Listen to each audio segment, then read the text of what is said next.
Hi, I'm Dr. Karen Becker, and today I want to talk to you about the dangerous practice that seems to be growing in popularity. It's feeding dogs and cats a vegan or vegetarian diet. We know that maned wolves have been documented to consume up to 36% plant matter at different times of the year based on prey availability and season. Cats also consume plant matter in the form of what's present in their prey's GI tract when hunted, and they can also nibble grasses for roughage to enhance digestion through additional fiber intake, but this is also less than 10% of the overall diet.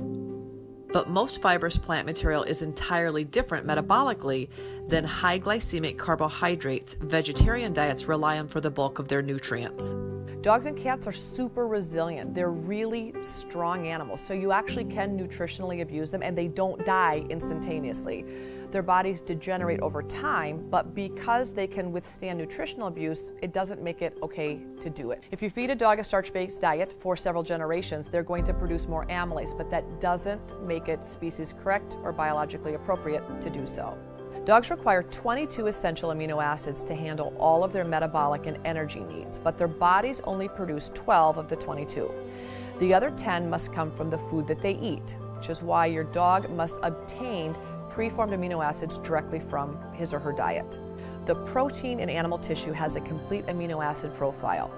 Plant proteins do not contain all of the amino acids critical for the health of obligate carnivores. Just because a dog manages to stay alive on plant-based foods or plant-based diets doesn't make him an omnivore. What research does show is that if dogs are fed a grain-based diet for decades, over time they do develop the adaptations for processing starch in their diet. This is called an evolutionary adaptation. If allowed to continue long enough, these nutrient deficiencies can lead to serious and sometimes irreversible medical conditions.